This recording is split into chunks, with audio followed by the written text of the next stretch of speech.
الصلاة خير من النوم. ارشاد فرمایا جو اللہ سے ڈرے اللہ اس کے لیے راستے کھول دیتا ہے اور اللہ اس کو وہاں سے دیتا ہے جہاں سے اسے گمان بھی نہیں ہوتا. وَمَن يَتَوَكَّلْ عَلَى اللَّهِ فَهُوَ حَسْبُهُ، اور جو اللہ پر بھروسہ کرے اللہ اس کے لیے کافی ہو جاتا ہے. اس کی ضروریات کا وہ خود کفیل ہوتا ہے اور اس کے کام اس کے ذمہ کرم پہ ہوتے ہیں، کو ہو کے دیکھے اس کا. تو جو اللہ سے ڈرے اللہ اس کے لیے راستے بناتا ہے. حضرت عوف بن مالک رضی اللہ تعالی عنہ الاشجعی حضور کی خدمت میں حاضر ہوئے اور عرض گزار ہوئے کہ میرا بیٹا سالم مشرکین کی قید میں ہے اور میں فاقوں کی حالت میں ہوں.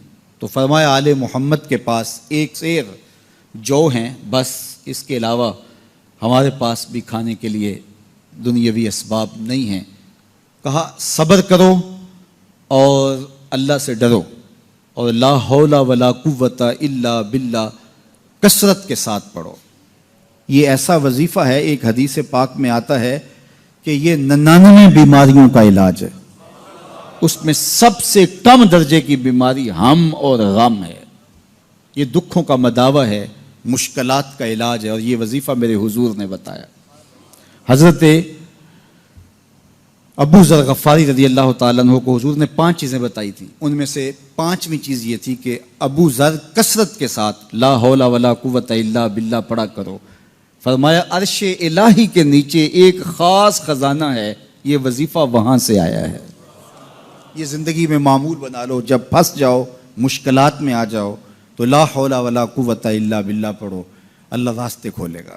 تو حضور نے 3 چیزیں فرمائی، اللہ سے ڈرو، صبر کرو اور کثرت کے ساتھ لا حول ولا قوت الا باللہ پڑھو. وہ فرماتے ہیں کہ میں یہ عمل شروع کیا، ابھی گھر میں بیٹھا ہی تھا کہ دروازے پہ دستک ہوئی تو میں اٹھا کہ دروازہ کھولوں دیکھوں کہ کون ہے. تو دروازہ کھولا، دیکھا میرا بیٹا کھڑا ہے اور اس کے پیچھے 100 اونٹ کھڑے ہیں. تو میں نے کہا کہ تم اور یہ اونٹ؟ کہا مجھے موقع لگ گیا، میں ان کی قید سے بھاگ آیا اور آتے آتے ان کے 100 اونٹ بھی ہانک لایا ہوں.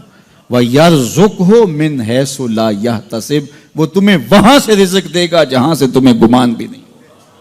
اس کے ہو کے تو دیکھو. اللہ اکبر. اللہ کے ہو جاؤ تو پھر وہ تمہاری ضرورتوں کا کفیل ہو جائے گا.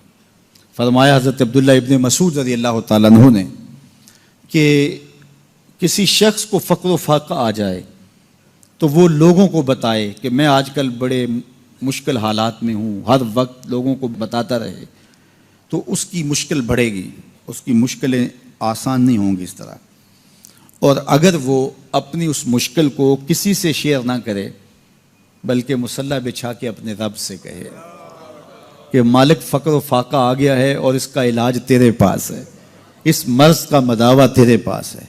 تو حضرت عبداللہ ابن مسعود فرماتے ہیں کہ رسول کریم نے فرمایا جلد یا بدیر اللہ اس کو مالا مال فرما دے گا. یہ بھی کبھی کر کے دیکھو. مشکل آ جائے، فاقہ آ جائے، مصیبت آ جائے، کسی سے نہ کہو، صرف اپنے رب سے کہو، پھر دیکھنا اس کی کرم نوازیوں کا می کیسے برستا ہے. فرمایا اللہ پر بھروسہ کرنے کا جو حق ہے اگر وہ تم ادا کر دو وہ تمہیں ایسے رزق عطا کرے جیسے پرندوں کو عطا کرتا. ہم تو دکان پہ جانا ہوتا ہے، فیکٹری میں جانا ہوتا ہے، ہم اپنے کاروبار پہ جانا ہوتا ہے، نوکری پہ جانا ہوتا ہے، مزدوری پہ جانا ہوتا ہے، ہمیں پتہ ہے کہاں آج صبح جانا ہے. لیکن پرندوں کو کوئی پتہ نہیں ہوتا کہاں جانا ہے، راس المال بھی نہیں ہوتا، لیکن صبح نکلتے ہیں شام کو کبھی بھی خالی پیٹ نہیں آئے.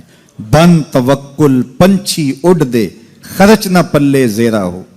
گھر سے خالی پیٹ نکلتے ہیں، جب واپس آتے ہیں تو پیٹ بھرے ہوئے ہوتے ہیں اور پھر جو ان کی ضرورت ہوتی ہے اللہ وہ ساری ضرورتیں پوری کرتا ہے، جو ضرورت ان کی ہوتی ہے. یہ شیر کتنا گوشت کھاتا ہے اللہ روز اسے دیتا ہے. یہ ہنس روزانہ سچے موتی کھاتے ہیں اور آپ مارکیٹ میں لینے جائیں لاکھوں روپے لگا کے تولے ماشے کے حساب سے آپ خریدتے ہیں، پھر بھی آپ کو یقین نہیں ہوتا کہ یہ سچے ہیں یا 2 نمبر ہیں. اور ہنس دنیا پہ کروڑوں جانور پائے جاتے ہیں، روز کھاتے ہیں، صبح بھی شام بھی دوپہر بھی پیٹ بھر کے کھاتے ہیں، اللہ روز انہیں عطا کرتا ہے. الصلاة